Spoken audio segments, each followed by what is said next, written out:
ministrando a respeito da nova visão da igreja. E por isso ele pediu para me anunciar, né? A gente vai dar uma segurada na EBL.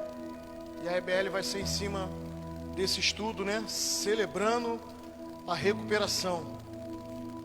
Esse é um trabalho que vai ser ministrado durante o ano, tanto na sede, como em colégio, como aqui em Vaz Lobo, né?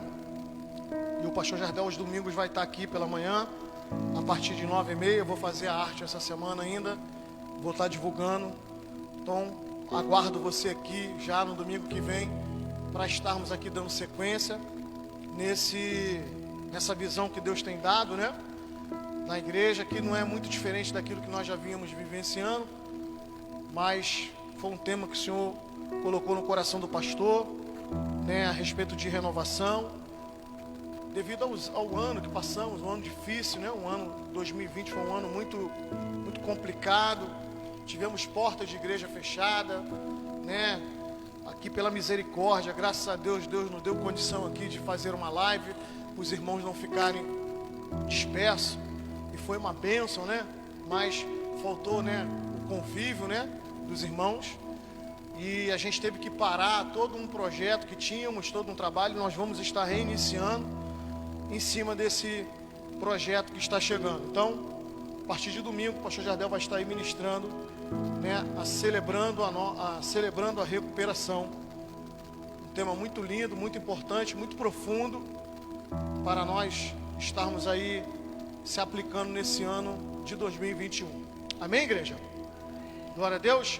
Abra sua Bíblia no Evangelho de João,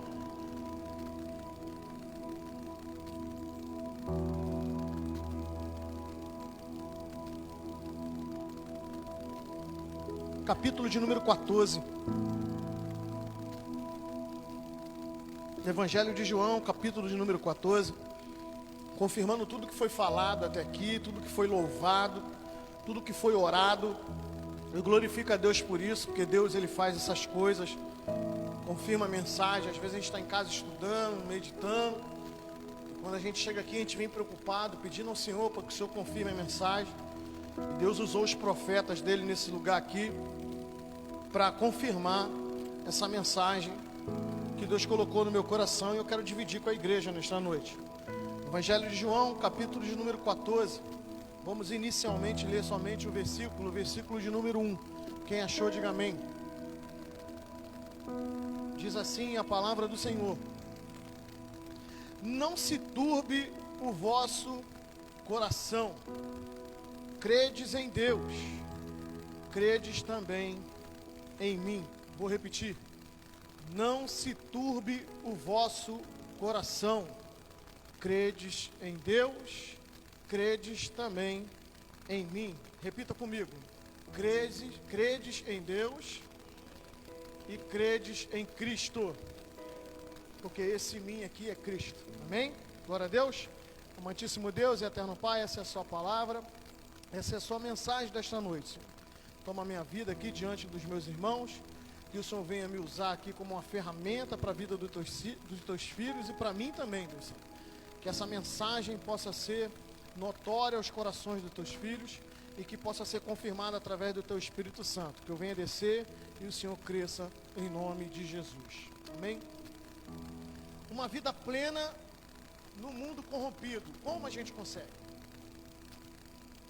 Como a gente consegue ter uma vida plena? Como a gente consegue ter uma vida saudável? Quando eu falo saudável, eu não falo só da saúde em si, eu falo uma vida saudável, uma vida prazerosa, uma vida onde a gente consegue se realizar. Eu acho que todo homem, ele gosta de ser realizado em alguma coisa, não é verdade?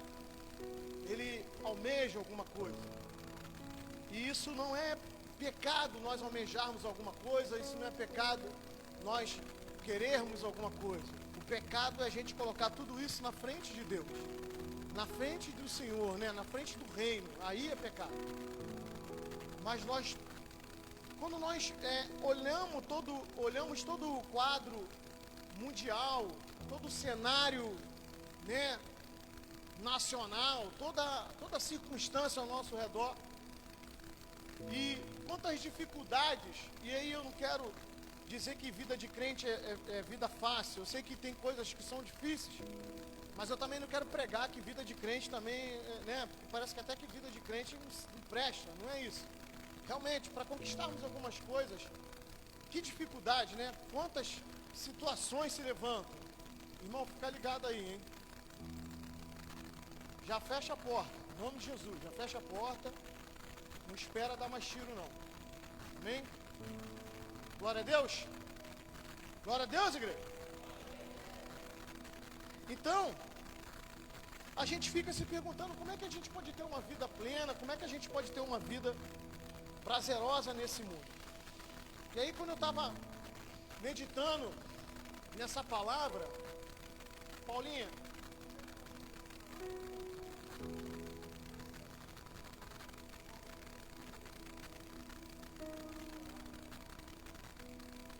e vamos orar, irmão, levanta aí, vamos orar.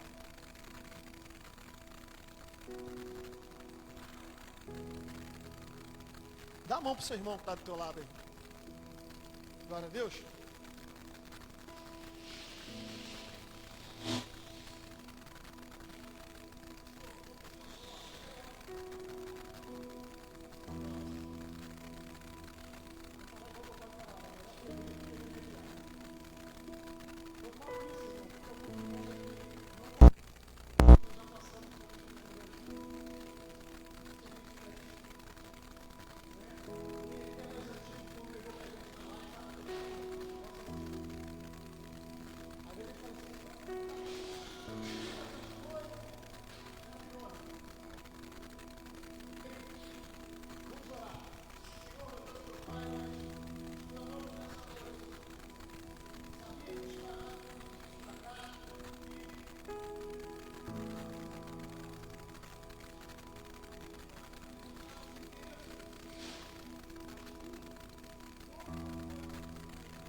Glória a Deus. Os irmãos que estão aí na portaria, se der mais uns 10 ou 15 minutos, não escutar nada, abre aí pelo menos uma porta. Amém? Glória a Deus. Deixa eu voltar para o raciocínio. O meu diácono tem alguma coisa alta demais, baixa o retorno para mim. Baixa a PA também, que eu acho que a PA está muito alta. Mexe aí no agudo, ou então no grave, então alguma coisa aí muito alta. Som, melhorou um pouquinho. Amém. Deixa eu voltar para o meu raciocínio.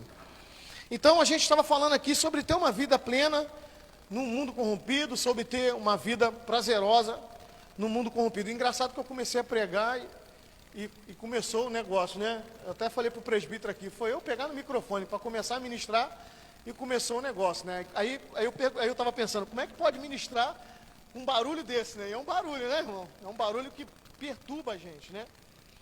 Então João 14:1 ele vai dizer, não se turbe o vosso coração, credes em Deus, credes também em mim. E diante dessa palavra, não se turbe, né? Na NTLH, na tradução NTLH, vai dizer, não fiquem aflitos. E na Bíblia King James vai dizer, não permitas que o vosso coração se preocupe. Então, não se turbar aqui, entre muitos significados, aponta para aflição, aponta para preocupação. E para a gente se planejar, para a gente se organizar, muitas das vezes para conquistar, a gente muitas das vezes não consegue raciocinar direito, não consegue se planejar direito na nossa vida, seja ela qual for a área, justamente pela aflição a qual passamos ou pelo excesso de preocupação a qual nós temos. A coisa às vezes está tão ruim, a preocupação está tão grande, a aflição, a agonia está tão preocupante que a gente não consegue parar para raciocinar. Muitas das vezes, dentro de relacionamentos, dentro da família ou em empresas, a coisa às vezes não anda. Às vezes em igrejas não anda. A gente acabou de ofertar aqui. E eu tenho me alegrado muito no meu coração. Os irmãos estão vendo a igreja marcada, buraco. Tiramos aqui o negócio. Mas assim, eu tenho agradecido a Deus, porque Deus tem suprido esse ministério. Em 4 meses, o Senhor deu uma guinada que durante 1 ano ficamos parados. No início, na virada de 2018 para 2019, na virada de 2019 para 2020, nós já tínhamos um valor, eu já falei isso aqui, separado para começarmos a dar sequência na obra. E a gente segurou porque a gente sabia que só tinha aquele valor e nós não conseguiríamos fazer a obra andar. E por isso que a gente segurou. E aí logo em seguida, em março, veio a pandemia. E aí chegou a pandemia, aquele desespero. E o interessante é que nós estávamos fazendo as lives e a gente conhece muita gente, muito pastor, e era um tal de alguém, pô, o fulano de tal fechou a igreja. Falei, meu Deus do céu. Lembra da igreja do fulano? Lembro, fechou. Lembra da igreja do Beltrano? Sim, eu lembro. Lembra que era naquele lugar, aquele galpão? Sim. Ele não está mais lá, está em outro lugar. Foi um aperto danado. E não chegou a proposta de nós reduzirmos o valor no período para quando a coisa normalizasse, a gente pagasse a diferença. E aí eu chamei o presbítero, conversando com ele, falei, vamos orar, irmão, porque a gente só vai atrasar um problema, a gente vai empurrar para frente um problema que a gente vai ter que pagar essa diferença. E eu falei para ele, eu creio que Deus vai nos dar discernimento e vai sustentar para a gente não precisar mexer no aluguel. A gente não mexeu no valor do aluguel. E graças a Deus, Deus ainda fez baixar o valor do aluguel, porque ameaçamos, a gente falou, a gente vai entregar se vocês não dão uma força para a gente. E eles abaixaram o valor do aluguel. Resumindo, a mão de Deus esteve aqui durante todo o ano de 2020 nesse lugar. E aí eu estava muito chateado porque eu queria fazer a obra. Somos uma igreja de dizimistas fiéis, ofertantes, pessoas que se doam. Quero agradecer os irmãos que estão aí se doando aí a respeito do som. Sabe, a coisa está andando muito bem, graças a Deus. A gente já vai para a instalação. Sabe, já era para estar no lugar, mas eu, por não ter dado ainda a entrada, eu que segurei, né? Mas já está quase tudo fechado, quase tudo certo. O menino já esteve aqui, já mediu. A gente vai fazer o procedimento. Além do som, a gente já vai adiantar uma ligação para mandar a mesa lá para trás. Porque Deus, quando Ele faz, Ele não faz só o que a gente pede, Ele faz aquilo que Ele quer, amém, irmão? Então Deus, Ele está fazendo nesses 4 meses, mais ou menos, 4 meses, né, meu presbítero? Muito mais do que eu pensava e imaginava durante o ano todo que nós ficamos parados. E eu glorifico a Deus por isso, porque eu vejo que é Deus mesmo sustentando essa obra. Eu tenho visto Deus abençoar irmãos. Eu tenho visto Deus, sabe, abençoar os irmãos de forma sobrenatural, irmão. Uma procura no meio de dificuldade, de pessoas querendo fazer serviço, fazer trabalho. E isso é muito bom, porque a igreja, quando ela é abençoada, porque às vezes a gente não está vendo ainda, pô, pastor, não estou vendo nada, mas você não tem noção. Eu quero aproveitar aqui para falar, sabe, a caixa está no lugar, irmão. A gente já vai fazer a ligação, sabe, a salinha das crianças está semi-pronta, só não está, as crianças não foram para lá porque não foi feita a ligação da água. Os pisos foram colocados no lugar. Eu louvo a Deus por isso, sabe? E tudo porque a gente se programou, se projetou. Mas nem isso eu conseguia fazer com ele.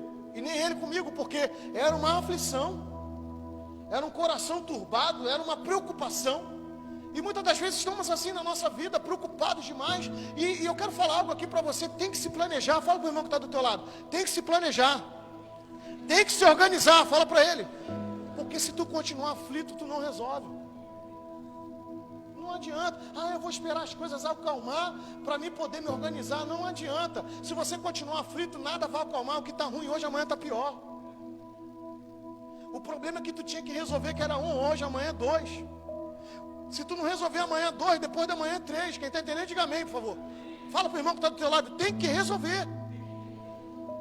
Não tem como. E o Senhor está nos dando aqui um ensinamento: não turbe o vosso coração. Não se preocupe demasiadamente.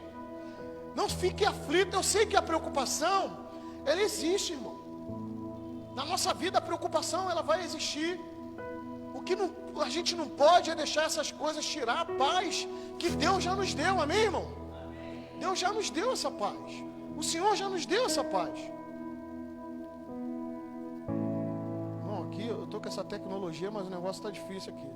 Então, alguns significados de turbar é tornar turvo, escurecer, tornar-se sombrio, né? Na questão figurada, né? Pôr em desordem, agitar, transtornar, perturbar, inquietar, desassossegar.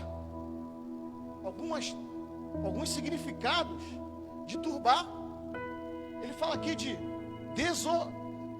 desassossegar. Não sabe nem que existia essa palavra. Tira todo o sossego do homem. Camarada, o único momento que o camarada tem sossego, em alguns minutos, quando está dormindo, quando ele não tem pesadelo, irmão. Porque ele abriu o olho de manhã, o dia do cara todo é sem sossego. Vai trabalhar, é perturbação no trabalho. Vai para o caminho do trabalho, é perturbação na condução. Vai com o carro, é perturbação no trânsito. Sabe, volta para casa, é perturbação de novo. É perturbação no trabalho com o patrão, é perturbação no trabalho. Eu sei que eu estou falando porque eu vivia isso, irmão. Há uma falta de paz. E escuta o que eu vou falar de mim. Eu não sei como é que era você, mas eu vou falar de mim. Minha boca vivia estourando.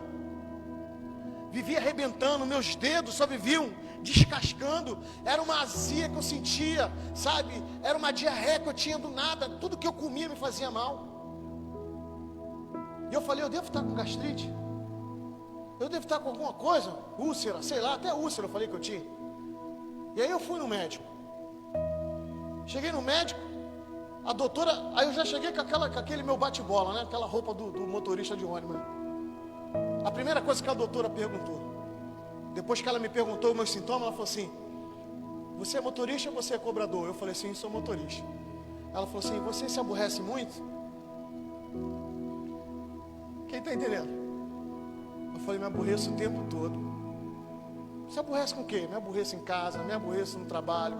Eu me aborreço. Me aborreço com as contas que eu não consigo pagar. Quem está entendendo isso, por favor? Me aborreço. Me aborreço com o trânsito. Me aborreço com um colega de outra empresa. Me aborreço com um colega da mesma empresa. Me aborreço com um passageiro. A minha vida é um estresse. Ela falou assim, e você veio aqui achando que estava com alguma úlcera, alguma coisa, eu falei, você não deve ter nada. Eu vou até marcar o exame, só que eu vou te dar 30 dias. Eu vou te dar 2 remédios, um físico e um outro é um conselho. Eu falei, tá, qual é o remédio?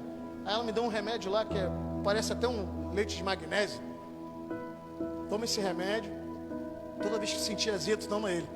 Agora eu vou te dar um remédio sem ser físico. Para de se aborrecer. Você está muito novo para se aborrecer.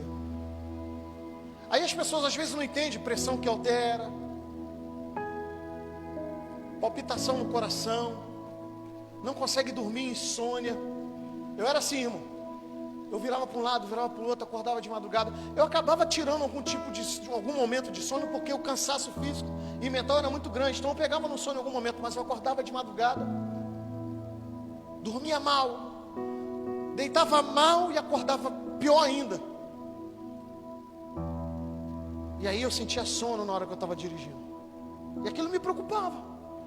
Um excesso de preocupação. Até o dia que, quando eu aceitei Jesus na minha vida, Jesus ele foi trabalhando, sabe, na minha vida. E foi me mostrando que aquilo não era necessário. Fala para o irmão que está do teu lado. Essa preocupação excessiva, ela não é necessária. Fala para o irmão que está do teu lado. A preocupação existe, mas ela não pode te levar à aflição. Meu irmão, se tu andar perturbado, você não resolve nada na tua vida. Se nós andarmos perturbados, nós não resolvemos nada na nossa vida.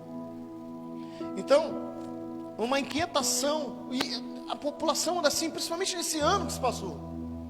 As pessoas andam assim, perda de emprego, diminuição de salário, sabe? Quem trabalha com seus negócios é pouca procura, sabe? Mas eu quero fazer uma pergunta, tem crente aqui nessa noite? A quem tu serve, irmão? Você serve a Deus ou você serve a Mamon? Porque se tu serve a Deus, Deus supre, amém, igreja? Mas se tu serve a Mamon, sempre vai faltar. Se a tua esperança está no dinheiro, ou no trabalho que você quer fazer, ou lá no teu emprego, você sempre vai estar precisando. Mas se a sua esperança é em Cristo, Deus vai estar sempre te suprindo. Amém, igreja? Porque Deus supre. Então, qual o remédio para um coração turbado, aflito e desesperado? Repita comigo. É confiar em Deus. Abra a tua Bíblia agora em João, no próprio Evangelho de João, capítulo 12.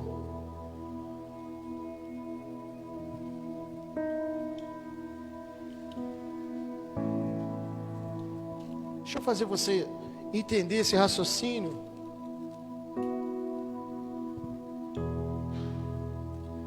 Evangelho de João, capítulo 12, versículo 44. Do 44 em diante.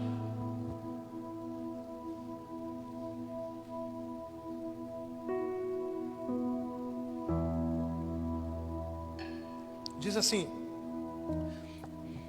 E Jesus clamou e disse: Quem crê em mim, crê não em mim, mas naquele que me enviou. E quem me vê a mim, vê aquele que me enviou. Eu sou a luz que vim ao mundo, para que todo aquele que crê em mim não permaneça nas trevas. E se alguém ouvir as minhas palavras e não crer, eu não o julgo, porque eu vim não para julgar o mundo, mas para salvar o mundo. Quem me rejeitar a mim e não receber as minhas palavras, já tem quem o julgue. A palavra que tenho pregado, essa o há de julgar no último dia, porque eu não tenho falado de mim mesmo, mas o Pai que me enviou, ele me deu o mandamento, sobre o que hei de dizer e sobre o que hei de falar. E sei que o seu mandamento é a vida eterna. Portanto, o que eu falo como o Pai me tem dito. Deixa eu tentar fazer uma reflexão com você. Ele diz no versículo 44, Jesus clamou e disse: Quem crê em mim, crê não em mim, mas naquele que me enviou. E quem me vê a mim, vê aquele que me enviou. Aí ele vai dizer: eu sou a luz que vim ao mundo, para que todo aquele que crê em mim não permaneça nas... Antes de aceitarmos a Jesus, andávamos em trevas. Antes de aceitarmos a Jesus, não críamos em Jesus. Críamos em muitas coisas. Críamos em muitos deuses. Críamos em muitas situações. Críamos em muitas condições. Mas a partir do momento em que aceitamos a Jesus, nós agora temos um outro foco e uma referência. Então, ele vai dizer que eu sou a luz que vim ao mundo, para que todo aquele que crê em mim não permaneça nas trevas. Ou seja, ele vai dizer que ele veio enviado do Pai. Alguém tem dúvida disso? Alguém tem dúvida de que Jesus é o Filho de Deus? Alguém tem dúvida que Cristo é o Salvador? Se a gente não tem essa dúvida, por que tanta preocupação? Porque antes nós não sabíamos. Vamos lá. Deixa eu tentar, vou falar de mim. Desde garotinho, eu com 6 anos, já falei isso aqui, eu com 6 anos, eu entrei numa igreja evangélica, lá em Bangu. Criança. A vizinha da minha mãe chamou as crianças do bairro, lá da rua. Olha como é que é importante o trabalho com crianças, irmão. Olha a importância. Eu fui naquele culto. Eu tinha 6 anos, irmão. 6 para 7 anos, eu não entendi o que o pastor estava pregando, estava mais lá brincando do que... Mas quando eu adentrei naquela igreja, essa igreja está lá até hoje, eu ainda falei para a pastora Natália que eu ainda vou lá, é que o bairro lá está meio perigoso, vou marcar com meu sobrinho para mim lá. Quando eu adentrei naquelas portas lá, o que me marcou foi a bateriazinha no fundo, né, os jovens tocando, sabe... As cadeirinhas, tudo o pessoal sentadinho, os irmãos se abraçando, sabe? Os louvores sendo entoados. Aquela disciplina me chamou a atenção. Depois disso, a minha mãe até me botou numa igreja, que a minha mãe era católica, minha mãe até me botou na igreja católica para fazer catecismo. E por algum motivo eu não consegui dar sequência. Eu não sei se foi livramento, eu não sei. Mas não consegui dar sequência. E eu não senti aquele ambiente prazeroso na igreja católica a qual eu fui. Só que Jesus me foi ensinado, quem está entendendo, diga amém. Me foi ensinado que Jesus era o Filho de Deus, que Ele veio para a humanidade, para salvar a humanidade, desde garotinho. Minha mãe me ensinava isso, eu vi isso na igreja.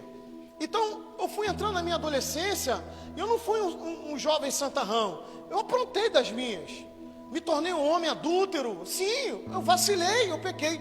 Mas toda vez que falava de Jesus, quem está entendendo, diga amém.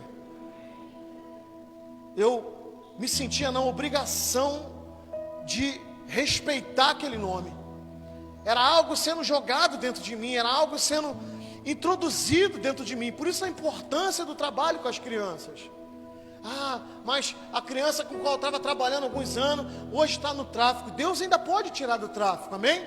Deus ainda pode resgatar. Ah, tá nas drogas, Deus ainda pode resgatar. Ah, está lá no mundão perdido, Deus ainda pode resgatar. Amém, igreja? Então, a gente, de uma certa forma, ouvimos falar de Jesus. Aí a gente vem para o Evangelho em definitivo. Aceita Jesus como o único e suficiente Salvador da nossa vida. Começamos a aprender desse Jesus. E geralmente quando a gente vem para Jesus, a grande maioria vem porque está faltando alguma coisa. Vem porque alguma coisa deu ruim. Vem porque alguma aflição chegou. Vem porque alguma perturbação chegou. Vem porque o casamento não está legal. Vem porque veio desempregado. Vem porque a doença chegou. Quem está entendendo, diga amém. Algo que perturbou.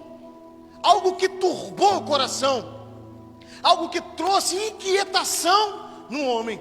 Aí o homem vem para esse Jesus, aprende desse Jesus e começa a caminhar com esse Jesus, começa a aprender desse Jesus. E a pergunta que eu faço no meio dessa mensagem ainda essa noite: o que te perturba? Se esse Jesus está se apresentando para você todos os dias, que inquietação é essa? Que perturbação é essa? Vocês estão entendendo onde eu estou tentando chegar com o meu raciocínio? Então, qual o remédio para um coração turbado, aflito, desesperado? É confiar, conforme nós lemos aqui. Ele está dizendo: quem crê em mim, crê não em mim, mas naquele que me enviou. E quem me vê a mim, vê aquele que me enviou. Eu sou a luz que vim ao mundo para que todo aquele que crê em mim não permaneça nas trevas. Deus está falando com pessoas aqui nesta noite: eu já te tirei das trevas. Eu já trouxe luz para a tua vida, já trouxe claridade. Aonde, o que é um dos significados da turbez? Escuridão. Essa escuridão aqui aponta para você não achar solução no problema qual tu está vivendo. Vocês estão entendendo isso aqui? Você está turbado, você olha para lá e não acha direção para resolver. Você olha para lá e não acha direção para resolver. Você olha para lá e não acha direção para resolver. Você olha para cá e não acha direção. Aí Jesus está falando: eu entrei na tua vida, eu já trouxe claridade para você, eu trouxe luz para você. Aonde tu olhar agora em mim, acreditando em mim, você vai achar a solução. Em outras palavras, Jesus está falando: eu trouxe uma clareza para você. Então, aí ele vai dizer no 47: se alguém ouvir as minhas palavras e não crer, eu não julgo, porque eu vim não para julgar o mundo, mas para salvar o mundo. Jesus está falando aqui as palavras de Jesus. João 3,16: Deus deu seu Filho unigênito para todo aquele que nele crê não pereça, mas tenha vida. Jesus está aqui escrevendo aqui as palavras de Jesus. Jesus dizendo que ele não veio para julgar. E realmente Jesus não veio para julgar. Jesus veio para salvar a humanidade. E o que julga? Aqui, ó. A palavra de Deus. Vou te provar que a palavra de Deus no verso 48: quem me rejeitar a mim e não receber as minhas palavras, já tem quem o julgue. A palavra que tenho pregado, essa o há de julgar no último dia. Porque no último dia, todas as nossas atitudes, todo o nosso caminhar. Você sabia que a nossa vida é um livro? Você sabia disso? Quem sabia disso? Levanta a mão. A nossa vida é um livro, irmão. Tudo que fazemos está anotado. O que fizemos de bom está anotado. O que fizemos de ruim está anotado. O que deixamos de fazer também está anotado. Vocês estão entendendo isso aqui, irmão? No grande dia, o livro da vida vai estar aqui, ó, o livro da minha vida e da tua vida. Aí Jesus vai falar assim: pô, mas você não fez isso. Não fez, está aqui, ó. Porque está registrado. E dentro desse registro, entende isso aqui. Isso aqui é muito sério. Porque, vou falar aqui que a gente está na live, eu não sei onde vai chegar, mas você que está do outro lado me ouvindo, muito cuidado com as atitudes. Porque é um registro. E é um registro que não tem como apagar. Porque se eu fizer uma redação agora e ela não ficar legal, eu apago e acabou. Mas a minha vida e a tua vida não tem como. Não tem borracha para apagar. Quem está entendendo isso? E essa vida, esse relatório nosso de vida, o tempo que nós tivemos aqui, a Bíblia vai estar do lado. E a Bíblia, ela é muito fiel. A palavra de Deus, e Jesus está dizendo aqui: aquele que rejeitar a mim e rejeitar a minha palavra, né? Eu costumo até, eu vou até além aqui, né? Isso é direto para crente. Porque antes ele vai dizer que aquele que rejeitar a mim, né? Verso 47, se alguém ouvir as minhas palavras e não crer, pasme o que eu vou falar, crente, vivendo no meio do corpo, mas não crendo na cura, não crê no batismo com o Espírito Santo, não crê, sabe, no ministério. Quem está entendendo, diga amém. Não crê, sabe, na transformação, sabe, não crê na transformação na casa, com o filho, com o marido, com a esposa. Tem gente assim. E Jesus está dizendo aquele, verso 47, e se alguém ouvir as minhas palavras e não crer, eu não julgo. Aí no verso 48 ele ainda vai dizer, quem me rejeitar a mim e não receber as minhas, e vai falar da palavra de novo. Quem rejeitar a mim e não aceitar as minhas palavras, de novo ele está falando. Olha a importância da palavra. Por isso que é importante nós meditarmos, porque aqui tem vida, amém, irmãos? Amém, irmãos? Aqui tem direção, aqui tem resolução para os nossos problemas, aqui tem a luz que vai iluminar a nossa, qual é a nossa dificuldade. Então, o remédio de um coração turbado e aflito desesperado é crer. Sempre foi a fé, o firme fundamento daquilo que não se vê, mas do que se espera. Você não vê, mas espera. Eu não vejo a salvação do meu filho, mas eu espero. Eu não vejo a salvação do meu marido, da minha esposa, mas eu espero. Eu não vejo a salvação dos meus pais, mas eu espero. Espero por quê? Porque eu creio. E é isso que as pessoas não entendem. Porque que fé é essa? Que as pessoas estão olhando e nada está mudando. Mas você continua crendo. Por quê? Porque existe um Deus que faz o impossível. Existe um Deus que faz o que o homem não faz. Existe um Deus que faz o que o dinheiro não faz. Existe um Deus que faz o que os reis, os presidentes, os poderosos não fazem. Existe esse Deus. Então, a gente vai aprendendo aqui a crer. Quem não crê em Deus, quem não acreditar em Cristo, jamais vai vivenciar as ações do Espírito Santo. Quem não crê em Deus, quem não crê nas promessas de Deus, quem não crê em Cristo ressurreto, quem não crê na cruz de Cristo, quem não crê, sabe, no sangue de Cristo, jamais vai ver as ações do Espírito Santo. Não digo nem ver, vivenciar. Vou te explicar isso aqui. Lá no Evangelho de João, no qual nós estávamos, do verso 15 em diante diz assim: se me amardes, guardareis os meus mandamentos, e eu rogarei ao Pai, e Ele vos dará outro Consolador. Olha aqui quem está entrando, o Espírito Santo Consolador, para que fique convosco vou repetir esse texto.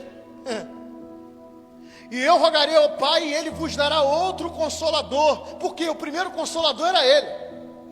Ele morre, ressuscita ao terceiro dia, volta ao Pai, mas ele vai dizer o que aqui? Que enviará o Espírito Consolador, para que fique convosco, é para sempre, irmão.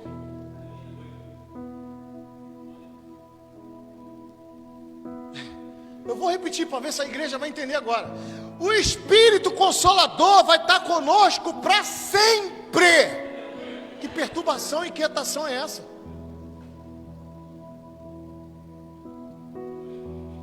O Espírito da verdade, que o mundo não pode receber, porque não vê, nem o conhece. Olha o que ele diz: mas vós os conheceis, porque habita convosco e estarás em vós.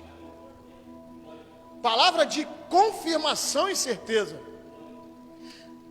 Vós conheceis, você conhece, presbítero, porque habita em você e estará com você. Vocês estão entendendo isso? Está entendendo isso, irmão Neuza? Pegou isso aí? Recebeu isso aí? Recebeu? Recebeu? Você recebeu isso aí?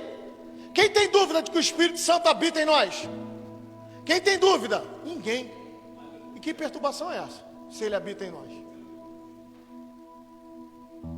É forte isso aqui.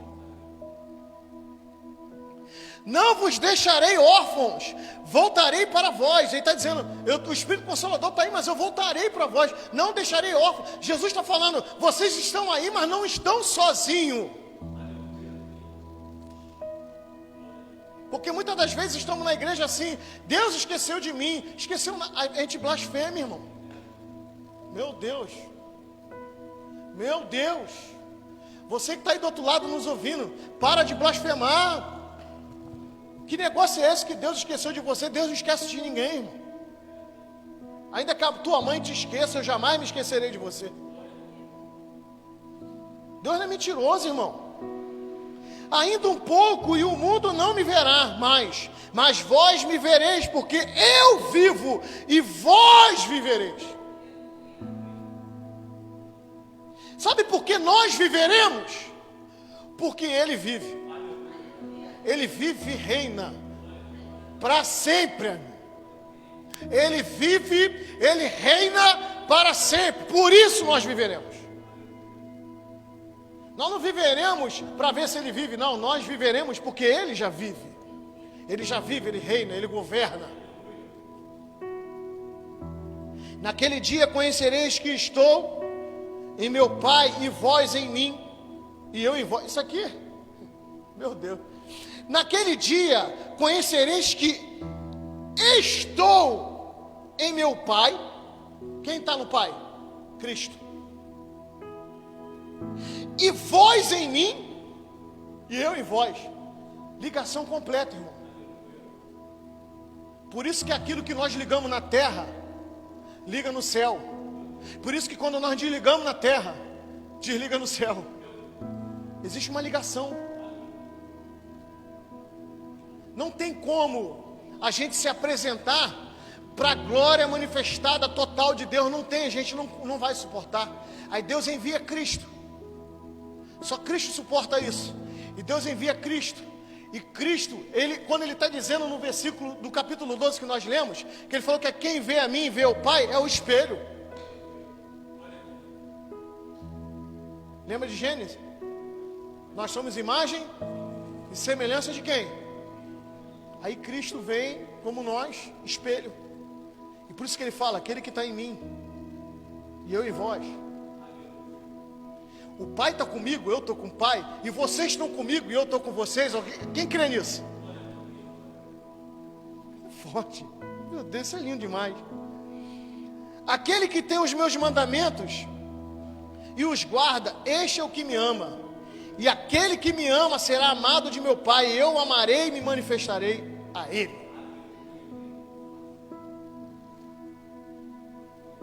Mas isso é para quem? Aquele que tem os meus mandamentos e os guarda. Este é o que me ama. Não adianta eu dizer que amo Jesus se eu não guardo os mandamentos. Porque se eu digo que amo a Jesus e não guardo a ferramenta que Ele me deu, de cura, de transformação, de crescimento, sabe? A palavra salvífica, a palavra que edifica, transforma, a palavra que muda, sabe? O quadro do homem. Se eu não guardo isso aqui, se eu não vivo isso aqui, eu estou mentindo quando eu digo que amo Jesus. Eu quero falar algo aqui nas redes sociais. A pessoa encontra cura, a pessoa encontra a solução para o seu problema e depois dá as costas para Jesus. É quando vai falar de Jesus, não amo Jesus. Mentira tua, tu não ama Jesus. Tu ama o que Jesus faz. Tu ama o poder de Jesus. Tu ama aquilo que Jesus pode fazer para mudar a tua vida. Porque quem ama Jesus não larga isso aqui, não vive mais outra história, não vive mais outra vida, vive Cristo.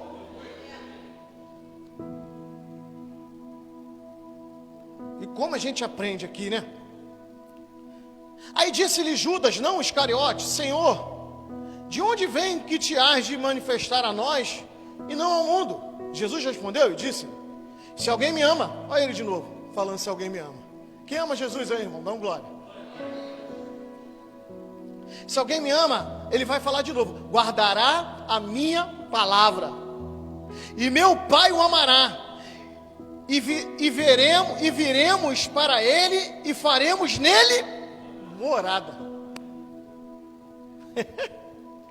Quem não me ama, não guarda as minhas palavras. Ora, a palavra que ouvistes não é minha, mas do Pai que me enviou.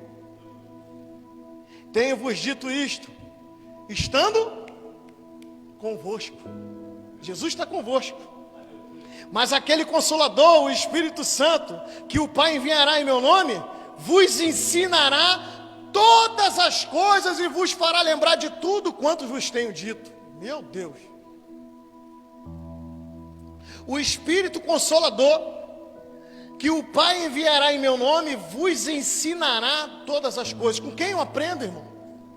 Com quem eu vejo as revelações? Com quem eu aprendo as profundidades? Com quem meus olhos são abertos? Quem é que me ensina? É o Espírito Consolador. Jesus já foi, está o Pai sentado à destra do Pai, e o Espírito está aqui consolando a humanidade, se revelando. Não conseguimos ver com os olhos naturais, mas sentimos Ele. De vez em quando a gente tem que dar uma de doido, igual o presbítero William fala muito. Ele fala: senta aqui, Espírito Santo, senta aqui do meu lado, eu estou precisando conversar. Irmão, como a gente precisa falar com o Senhor. Às vezes meu filho entra no quarto, aí eu estou lá falando, aí o meu filho: está falando com quem, pai? Estou falando com o Espírito Santo. Só que às vezes a gente está tão turbado, perturbado, que a gente não dá atenção para ele. E o pior, está perturbado, e passa na sala, e passa na cozinha, e vai para o trabalho, e volta, e mexe nas contas. Sabe, irmão, chegou 2 multas para mim lá. Eu não sei se é minha ou se é do meu filho. Meu filho agora está habilitado. Chegou ontem. Aí ontem eu tive um problema ontem, eu estava chateado ontem. E a gente tem que ter cuidado, porque eu venho num processo de caminhada, dar minhas corridinhas, fazer meus exercícios. E eu fiquei 1 semana sem fazer. Meu corpo sentiu. E aí ontem eu fiquei chateado, eu falei: não fui de manhã, não vou não. Aí quando eu cheguei em casa, o Espírito Santo: tem que se cuidar, cara. Vai deixar essas coisas te perturbar? Aí eu botei o tênis, botei a meia, botei a blusa e fui para a rua, 7h pouca da noite. E dei minha caminhada. Voltei leve. Aí quando eu voltei, estava lá as 2 multas. E eu falei: eu não vou abrir essa multa agora. Aí acordei hoje de manhã, falei: hoje é culto, eu não vou abrir essa multa. Eu orei ao Senhor, eu peguei na palavra. Quando eu voltar do culto, eu olho. Eu preciso dar espaço para o Espírito. Eu preciso dar lugar para o Espírito Santo. Eu preciso do Espírito Santo. Não só para pregar hoje, eu precisava porque eu estava chateado. Eu precisava dar lugar para o Espírito. Fala para o irmão que está do teu lado: dê lugar para o Espírito. Fala para o irmão que está do teu lado: dê a Deus o que é de Deus. Deus só quer espaço. Deus só quer espaço. Então ele vai dizer: mas aquele Consolador, o Espírito Santo, que o Pai enviará em meu nome, vos ensinará todas as coisas e vos fará lembrar de tudo quanto vos tenho dito. Verso 27 para me fechar: deixe-vos a paz, a minha paz vos dou, não vou lá dou como o mundo dá. Aí ele vai dizer de novo para fechar: não se turbe o vosso coração, nem se atemorize. Ele vai dizer aqui de novo: não se turbe o vosso coração, não se preocupe, não deixe o teu coração cheio de preocupação, não deixe o teu coração, sabe, cheio de aflição, não deixe o seu coração cheio, sabe, de perturbação. Não fique sem paz, não perca essa paz. E aí eu falei aqui: quem não crer em Deus, quem não acreditar em Cristo, jamais vai vivenciar as ações do Espírito Santo. Tem gente, irmão, até dentro da igreja: eu não acredito, eu até vou para o culto. Aí o pastor abriu a palavra, João 14, eu li: não se turbe o vosso coração, credes em Deus, credes também em mim. Aí fecha a Bíblia, aí louvor, aí glória a Deus, aleluia. Aí vou para casa e não acredito. Aí amanhã ou depois, eu vejo Deus agir na vida do presbítero Alex. Quem agiu? Deus, através do Espírito. Amém ou não amém? Eu presenciei, sim ou não? Mas eu não vivenciei para mim. Tem gente assim, vendo as ações do Espírito Santo na vida de outro, mas não vê na própria. Por quê? Porque não crê, porque não acredita. E Deus, Ele é fiel, irmão. Ele não pode voltar com a palavra. Tem que acreditar nele. Ele está falando esse texto o tempo todo: tem que acreditar em mim, tem que acreditar em Cristo. E agora ele está dizendo: eu envio o Espírito Santo, acredita nele, porque senão nada muda. O Senhor Jesus não foi para a cruz como um fracassado, né? Está lá no Getsemane, já sangrou, sangue. Chega os soldados com Judas, Judas trai ele com um beijo. E aí, A quem procurais? Jesus o Nazareno. Eu sou. Puf, cai todo mundo. E se levantam de novo. A quem procurais? Jesus o Nazareno. Levam ele, aparentemente fraco. Fala para o irmão que está do teu lado. Nós só temos aparência de fraco. Momento de Jesus é de aflição. No Getsemane ele falou: Senhor, se possível for, passe adiante esse cálice. Ele estava aflito, prevendo as dores, prevendo o sacrifício. E aí ele é levado, ele é chicoalhado, cospem nele, chicoteiam ele, vai parar na mão dos fariseus, para na mão de Herodes, para na mão de Pilatos, carrega a cruz, desloca um ombro, fura a mão, fura os pés. Quem está entendendo, diga amém. Bota uma coroa de espinha, pendura ele no madeiro. Tamanha dor e sofrimento. Só que em um determinado momento na cruz ele vai dizer assim: Pai, a ti eu entrego o meu. Ele entregou, porque a morte não conseguia matar ele. Ele só estava aparentemente fraco, mas ele está cheio de poder. Às vezes estamos assim, aparentemente fracos, mas tem um Redentor que nos renova todos os dias.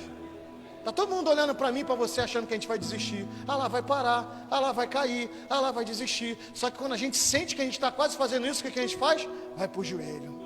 E Paulo vai dizer: quando eu estou forte, eu estou fraco, mas quando eu estou fraco, é porque tomo na dependência. E só vive na dependência quem crê, irmão. Você pode aplaudir o Senhor nessa noite? Oh, maravilha. Só vive na dependência quem crê. Porque quem não crê não depende de Deus para nada, não depende de ninguém para nada, mas só vive quebrando a cara. Mas quem depende, em vez de quebrar a cara, se supera, se renova, avança, conquista. Então o Senhor Jesus viveu para aquele momento, para a cruz. Foi para isso que Cristo veio. Ele veio para aquele momento. Ele se programou, ele se projetou. Quantas e quantas vezes durante o seu ministério tentaram tacar pedra nele, tentaram matar ele, ele tinha que fugir de cidade, mas ele cumpriu. Assim sou eu e você. Tem algo para ser cumprido nessa terra, porque Deus nos colocou por algum motivo, para alguma situação, para algum projeto. Ainda que te taquem pedra, ainda que duvidem de você, ainda que tentem te fazer te parar, você vai avançar e vai conseguir, porque é Deus que está te sustentando. É o Senhor que está te sustentando e me sustentando. A vida humana, ela não consiste apenas no curso entre o berço e a sepultura. Isso aqui eu vou jogar no Facebook. A nossa vida não está resumida a nascer, está no berço e quando terminar jogarem a gente na sepultura. Porque todo homem, parece que todo homem ele vai nascer, viver e morrer. Esse é o ciclo do homem. Nascer, viver e morrer. Só que aqui nessa terra é assim. Sabe, só Deus ele não foi criado. Deus sempre existiu, amém, irmão? Deus sempre existiu. O homem não, o homem passou a existir. Mas eu quero contar um segredo para você aqui nesta noite. O homem passou a existir, ele não existia, mas ele foi criado com o propósito de eternidade. É maravilhoso isso.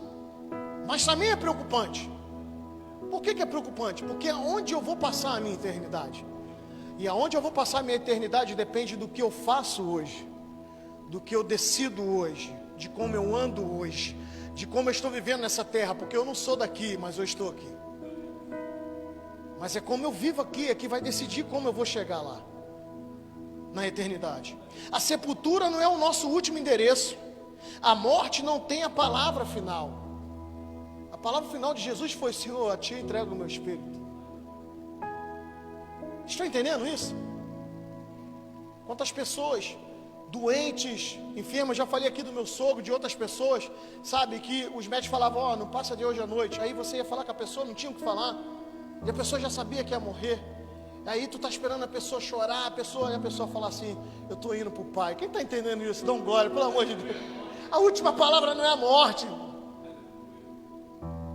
A morte, ela não tem poder diante de um servo cheio do Espírito, diante de um filho de Deus cheio do Espírito. Não tem poder.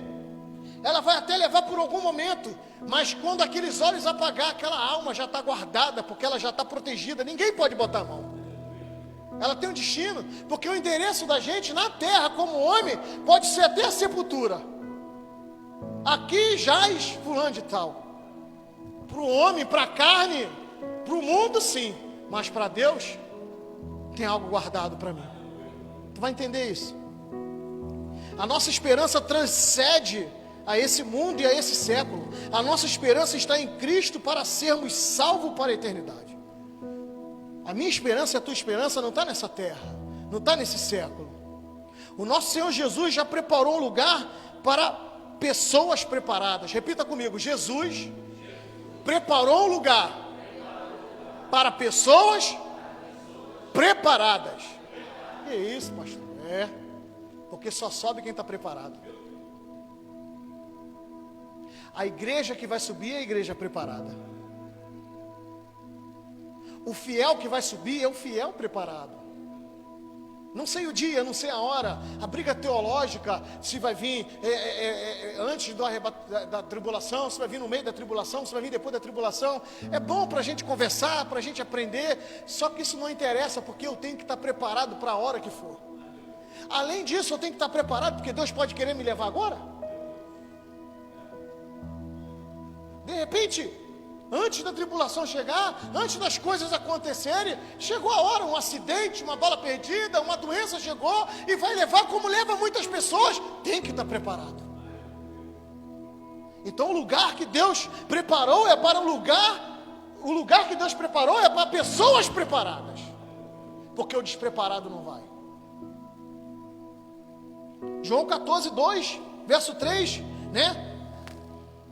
Na casa de meu pai há muitas moradas, se não fosse assim, eu vou teria dito, pois vou preparar-vos lugar. E se eu for e vos preparar lugar, virei outra vez e vos levarei para mim mesmo, para que onde eu estiver, estejais vós também. O prazer de Cristo, a alegria de Cristo, é aonde Ele estiver, nós estarmos. O prazer de Cristo é para onde nós vamos, Ele está lá para nos levar. Ele já preparou uma morada, Ele já preparou o ambiente já está preparado para mim e para você. E quem é que vai? Só preparado. Quem toma posse disso? Só o preparado. Que lugar é esse? Apocalipse 21. Abra comigo, Apocalipse 21. Já estou encerrando. Versículo do 1 ao 8 diz assim, vou ler para a gente não perder tempo. O novo céu e a nova terra. E eu vi um novo céu e uma nova terra, porque já o primeiro céu e a primeira terra passaram, e o mar já não existe. E eu, João, vi a santa cidade, a nova Jerusalém, que de Deus descia do céu, adereçada como uma esposa ataviada para o seu marido. E eu ouvi uma grande voz do céu que dizia: eis aqui o tabernáculo de Deus com os homens, pois com eles habitarás, e eles serão o seu povo, e o mesmo Deus estará com eles, e será o seu Deus. Deus limpará dos seus olhos toda lágrima, e não haverá mais morte. Olha só que coisa linda. E nem pranto, e nem clamor, e nem dor, porque já as primeiras coisas são passadas.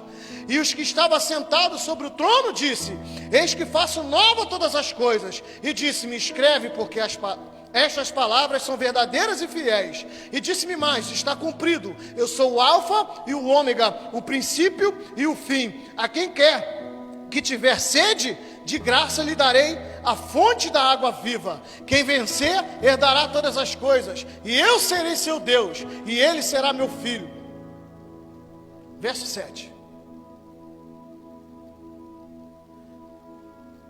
Ao que vencer, herdará todas as coisas. Quem quer vencer aí? Olha o que você vai herdar. Ele já falou aqui: não tem morte, não tem pranto, não tem clamor, não tem dor. As primeiras coisas se passaram, toda dor passou, toda dificuldade passou. Eternidade com o Pai significa não tem mais Covid, não tem, sabe, mais morte, não tem mais perseguição, sabe, não tem impedimento de adoração, não tem mais deboche da nossa fé, sabe, não tem ninguém tentando empurrar a goela abaixo o que querem que a gente faça, porque nós estaremos fazendo a vontade do Pai. A vontade do Pai é que eu e você adore, porque nós fomos feitos para adorar. Aí o que ele fala no verso 8? Mas quanto aos tímidos, aos incrédulos, aos abomináveis, aos homicidas, aos fornicadores, e aos feiticeiros, e aos idólatras, e a todos os mentirosos, e a sua parte será no lago que arde com fogo e enxofre, o que é a segunda morte. Isso é para quem não crê. Isso é para quem não aceita Jesus. Isso é para quem não quer vivenciar a presença. Você pode me criticar aí do outro lado se você crê em outra coisa, mas a Bíblia está falando e eu creio na Bíblia. Não adianta ficar chateado comigo, vai ficar de fora. Não sou eu que estou falando, é a Bíblia que está falando. Você pode não acreditar na Bíblia, e nós lemos aqui nos versículos anteriores que aqueles que rejeitam a minha palavra, aqueles que rejeitam a mim, no grande dia a própria palavra vai condenar eles. Onde é esse lugar? É o paraíso, é o céu, é a Jerusalém celestial. Repita comigo, repita assim comigo, o meu endereço final. Repita comigo, o meu endereço final. Não é a sepultura, é a nova Jerusalém. Repita comigo assim: a sepultura vai ficar com o meu corpo, porque o meu corpo é da terra, mas a minha alma é do Senhor. Você pode aplaudir o Senhor nessa noite?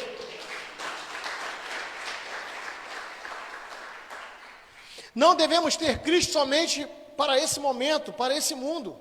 1 Coríntios capítulo 15, verso 9, ele vai dizer assim. Verso 19. 1 Coríntios 15, verso 19. Está escrito assim, ó. Se esperarmos em Cristo só nesta vida, somos mais miseráveis de todos os homens. Isso aqui é forte. Se esperamos em Cristo só nesta vida, somos os mais miseráveis de todos os homens.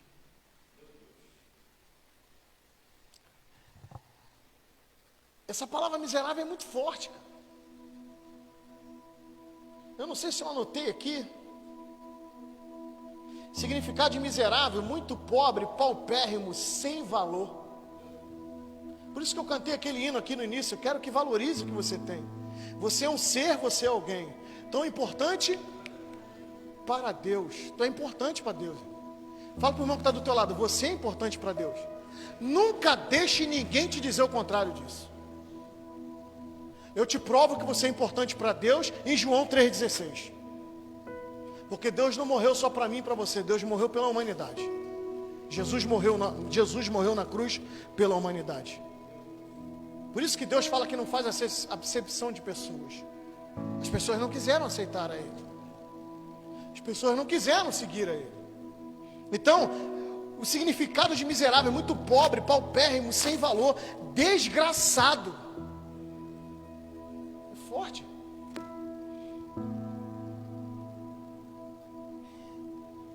A palavra desgraçado está lá em Apocalipse 3, se eu não me engano, 17, a igreja de Laodiceia. Tu dizes rico sou, mas na verdade não passa de um pobre, miserável. Meu Deus, é muito forte. Não vai ficar nas minhas palavras não, vamos ler para tu, vou ler para tu. Apocalipse 3, 7, 3, 17. Igreja de Laodiceia, olha o que diz. Como dizes, verso 17, como dizes, rico sou, estou enriquecido, de nada tenho falta, e não sabes que és um desgraçado e miserável, pobre, cego e nu. Ele fala a palavra desgraçado.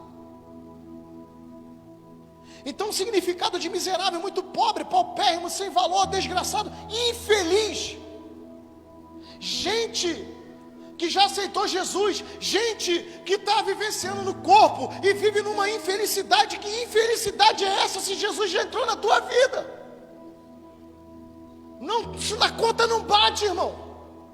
A Bíblia diz que no céu até a tristeza salta de alegria.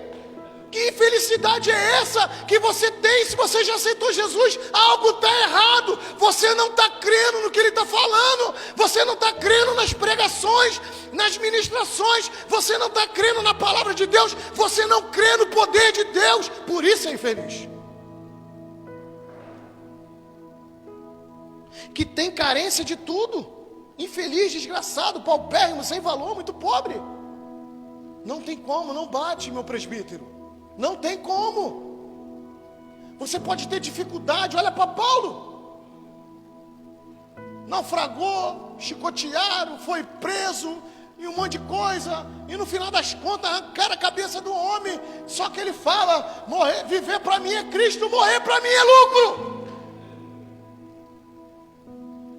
Vai entender a felicidade desse homem? É simples de entender. Ele crê em Cristo. Ele creu em Cristo. Ele creu em Deus. Ele creu no Espírito Santo. Isso nos falta muitas das vezes. A fatura do cartão chegou. Ai meu Deus, Senhor, como é que eu vou pagar essa conta? Eu estava conversando com o pastor Júnior. Ele falou: rapaz, a gente esquece de orar por coisas pequenas. Aí o negócio aperta, aí a gente fica aí Deus vai lá, até pela misericórdia faz, só que Deus vai lá e, meu Deus, quem mandou tu gastar esse cartão? Deus está mandando eu falar, hein? Eu comprei esse negócio, e agora eu estou apertado, e Deus está falando: comprou por quê? Tu não se organizou. Vocês estão entendendo isso? A gente deixa de orar por coisas que são consideráveis pequenas. Escute isso aqui: o almoço está na mesa, não ora mais. Eu já falei isso aqui, pô, o avião chegou na África com as Bíblias, que festa para os africanos. Vocês não estão entendendo o que eu estou falando. Eu vou pegar esse vídeo e vou mostrar para vocês. Eles fizeram festa. A população toda daquela aldeia cantando e dançando, e ninguém botou a mão na Bíblia antes de orar. Para agradecer a Deus, porque a palavra de Deus chegou na língua deles, para edificar a vida deles. A Bíblia está lá, a gente não quer nem pegar.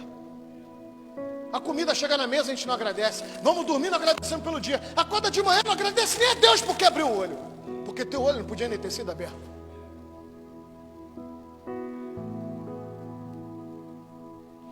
E um monte de gente vai vivendo infeliz. O verso 4 ao 6, lá de João 14, vai dizer assim: mesmo vós sabeis para onde vou e conheceis o caminho. Disse-lhe Tomé: Senhor, nós não sabemos para onde vais, e como podemos saber o caminho? Disse-lhe Jesus: eu sou o caminho, a verdade e a vida. Ninguém vem ao Pai, senão por mim. Não é ninguém vai ao Pai, não. Ninguém vem ao Pai. Para mim chegar no Pai, eu tenho que ir nele primeiro. A gente está pedindo muita coisa a Deus, mas não está agradecendo o sacrifício de Cristo. O caminho é Cristo. Repita comigo: o caminho é Cristo. A verdade é Cristo. E a vida é Cristo. Por isso que ele está dizendo: eu sou o caminho, a verdade e a vida, porque tudo é Ele. Caminhando com Cristo, vivemos a verdade e encontramos a vida. Repita comigo: caminhando com Cristo, vivemos a verdade e encontramos a vida. Olha o contrário aqui, ó. Caminhando sem Cristo, vivemos a mentira e encontramos a morte. Isso aqui é uma regra. Vai olhar os desviados. Já morreu espiritualmente, alguns já morreram fisicamente, porque escolheram um caminho sem Cristo, e no caminho sem Cristo, viveram mentiras, viveram vida de suborno, de adultério, os prazeres da carne, e encontrou o quê? A morte, porque o pecado leva à morte. O segredo em viver uma vida plena nesse mundo corrompido e incerto é crendo em Deus. Repita comigo: crendo em Deus, crendo em Cristo e crendo no Espírito Santo, crendo na Trindade infalível. Deixa eu fechar isso aqui, porque eu quero que tu entenda isso aqui. Já postei esse vídeo, alguns irmãos já viu. Deus deixou a sua assinatura na criação, porque algumas pessoas blasfemando, dizendo que não acreditam na Trindade. Então, para que é Deus, Pai, Jesus, Filho e Espírito Santo? Para que Deus ia ter esse trabalho? Para as pessoas não acreditarem? Para não ter efeito nenhum? Deus no Antigo Testamento cuida do povo diretamente. Jesus vem para ligar o Antigo Testamento ao Novo Testamento, para trazer a salvação da humanidade. Cristo morre, ressuscita ao terceiro dia, volta ao Pai e envia o Espírito Santo Consolador, que vai ficar conosco até a consumação dos séculos. Quem está entendendo, diga amém. Deus não fez isso à toa. Deus não teve esse trabalho todo à toa. E as pessoas dizem que não acreditam na Trindade. E aí, como muitas das vezes eles recorrem à ciência, e a ciência às vezes fica sem resposta e vai recorrer em Deus, e em Deus acha a resposta, eu vou mostrar para você. Deus deixou sua assinatura na criação. Repita comigo, 3 em 1. Repita comigo, 3 em 1. Essa é a assinatura de Deus, aqui ó. O homem, corpo, alma, espírito. Tempo, passado, presente e futuro. Quem já entendeu, diga amém, por favor. Espaço, largura, altura e profundidade. Bases da matéria do átomo: prótons, nêutrons e elétrons. Estados básicos da matéria: sólido, líquido e gasoso. Quem estuda música: melodia, harmonia e ritmo. Está 3 em 1 em tudo. De quem é essa assinatura? Quem assinou isso, irmão? Não vou nem entrar no DNA do homem, nem vou entrar aí. Deus o tempo todo combatendo o homem, porque a ciência é bênção, só que a ciência aponta sempre para o homem, mas a ciência não consegue achar a resposta. A resposta da ciência está onde? Em Deus. Então por isso que eu estou pregando aqui: crê em Deus, crê em Cristo e crê no Espírito Santo, creia na Trindade, a assinatura de Deus para nós, irmão. Atos 16, para me fechar, está escrito assim: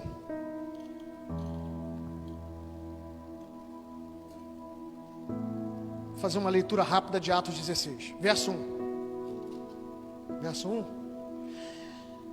E chegou a Derbe e Listra, eis que estava ali um certo discípulo por nome Timóteo, filho de uma judia, que era crente, mas de pai grego, do qual davam bom testemunho os irmãos que estavam em Listra e em Icônio. Paulo quis que este fosse com ele, tomando-o, circuncidou por causa dos judeus que estavam naqueles lugares, porque todos sabiam que seu pai era grego. E quando iam passando pelas cidades, lhes entregavam para serem observados os decretos que haviam sido estabelecidos pelos apóstolos e anciões de Jerusalém, de sorte que as igrejas eram confirmadas na fé e cada dia cresciam em número. E passando pela Frígia e pela província de Galácia, olha o que diz aqui o verso 6: foram impedidos pelo Espírito Santo de anunciar a palavra na Ásia. Quem impediu? Quem impediu Paulo e Timóteo? O Espírito Santo. Vou continuar lendo. E quando chegaram à missa, intentavam ir para Bitínia, mas o Espírito de Jesus não lhe permitiu. O Espírito, de novo, não permitiu. E tendo passado por Mísia, desceram a Troade. Verso 9. E Paulo teve uma noite uma visão, em que se apresentava um varão da Macedônia e lhe rogava, dizendo: passa a Macedônia, ajuda-nos. E logo depois dessa visão, procuramos partir para a Macedônia, concluindo que o Senhor nos chamava para lhes anunciar o Evangelho. E navegando em Troade, fomos correndo em caminho direito para Samatrócia, e no dia seguinte para Neápolis, e dali para Filipos, que é a primeira cidade desta parte da Macedônia, é uma colônia. Estivemos alguns dias nesta cidade. No dia de sábado saímos para as portas, para a beira do rio, onde julgávamos haver um lugar para a oração. E assentando-nos falamos, as mulheres ali se ajuntaram. E uma certa mulher chamada Lídia, vendedora de púrpura da cidade de Tiatira, e que servia a Deus, nos ouvia. E o Senhor lhe abriu o coração para que estivesse atenta ao que Paulo dizia. Depois que foi batizada, olha aqui. Depois que foi batizada, ela e sua casa nos rogou, dizendo: se haveis julgados que eu seja fiel ao Senhor, entrai na minha casa, ficai ali. e nos constrangeu a isso. E aconteceu que, indo nós à oração, nos saiu ao encontro um jovem que tinha um espírito de adivinhação, o qual, adivinhando, dava grande lucro aos seus senhores. Esta, seguindo a Paulo e a nós, clamava dizendo: estes homens que nos anunciam o caminho, a salvação, são servos do Deus Altíssimo. E isto fez ela por muitos dias. Mas Paulo, perturbado, voltou-se e disse ao Espírito: em nome de Jesus Cristo, te mando que saias dela. E na mesma hora saiu. E vendo seus senhores que a esperança do seu lucro estava perdida, prenderam Paulo e Silas e o levaram à praça à presença dos magistrados. E apressando-se os magistrados, disseram: estes homens, sendo judeus, perturbaram a nossa cidade e nos expõem costumes que nos não é lícito receber nem praticar, visto que somos romanos. E a multidão se levantou unida contra eles, e os magistrados, rasgando-lhes as vestes, mandaram açoitá-los com varas. E, havendo-lhes dado muitos açoites, os lançaram na prisão, mandando ao carcereiro que os guardassem com segurança, o qual, recebido tal ordem, o lançou no cárcere interior e lhes segurou os pés no tronco. Perto da meia-noite, Paulo e Silas oravam e cantavam hinos a Deus, e os outros presos o escutavam.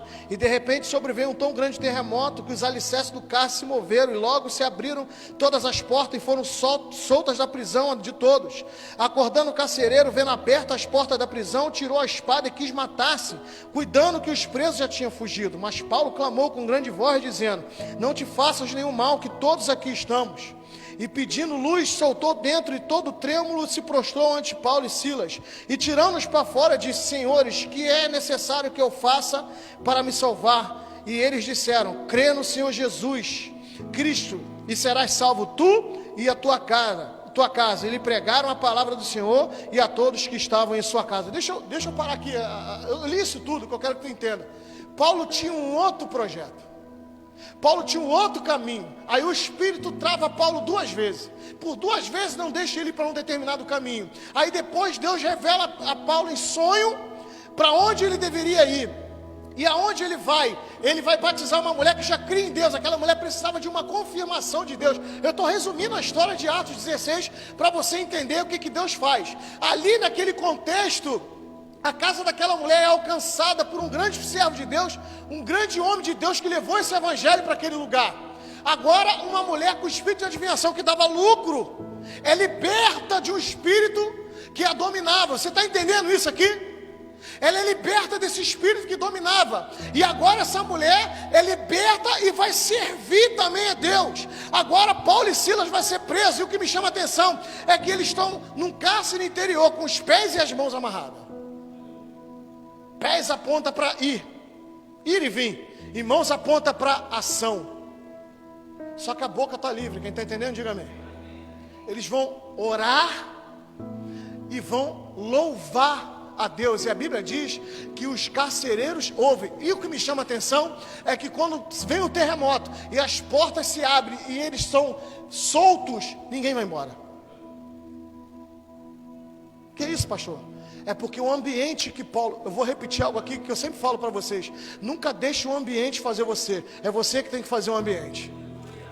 Ainda que tu esteja impedido de ir, ainda que tu esteja impedido de fazer, mas você não está impedido de orar e você não está impedido de adorar. Eles podiam amaldiçoar a boca de Paulo, mas eles iam adorar. E Deus ia receber. Temos que aprender muito com esses homens. A gente tem que sair do evangelho ralo, o evangelho raso. A gente tem que ter essas experiências. Eu digo essas experiências de adoração verdadeira, porque esses são os verdadeiros adoradores. Aqueles que adoram em espírito e em verdade. Pode até me matar, mas eu adoro. Pode até me ameaçar, mas eu adoro. Pode até tentar me impedir, mas eu adoro. Queria que você se levantasse. Fala para o irmão que está do teu lado: esteja atento ao Espírito. Esteja sensível ao Espírito Santo. Quando Deus impedir você de fazer algo que você quer, não brigue com Deus. É o Espírito te dizendo: fica no teu lugar, porque Deus vai te dar uma outra orientação. E às vezes a gente quer brigar com Deus. Às vezes a gente quer bater de frente com Deus. E às vezes a gente quer desobedecer a Deus. E Deus está falando: fica aí que o Espírito vai falar no teu coração. Deixa eu orar por você. Põe a mão no seu coração. Senhor, debaixo dessa palavra, Pai amado, e debaixo dessa presença, muito obrigado. Muito obrigado por essa palavra salvífica, Senhor. Que o Senhor possa nos edificar, que nós possamos sair daqui com a consciência de que podemos viver uma vida plena nesse mundo corrompido. O mundo pode estar corrompido, o homem pode estar corrompido, o mundo pode estar corrompendo o mundo, mas ainda temos a Ti, ainda temos o Teu Espírito Santo. Ele ainda está trabalhando, Ele ainda está atuando na minha vida, Ele ainda está atuando na vida dos meus irmãos, Ele ainda está atuando na minha casa, ainda que eu não esteja vendo algumas coisas, Ele está lá atuando, ainda que eu não esteja vendo a salvação de alguém, Ele está lá trabalhando, porque eu creio que o Senhor é poderoso para guardar. Nos guarda com essa palavra, Senhor, e nos edifica, e que Teu nome seja glorificado. Nós choramos nessa noite, acreditando no Senhor, Pai, acreditando no Teu Filho Jesus, e acreditando nas ações do Teu Espírito Santo, porque somos dependentes dessa trindade, somos dependentes de Ti, Senhor. Muito obrigado por tudo, em nome de Jesus. Aplauda o Senhor, amém? Vamos adorar a Deus.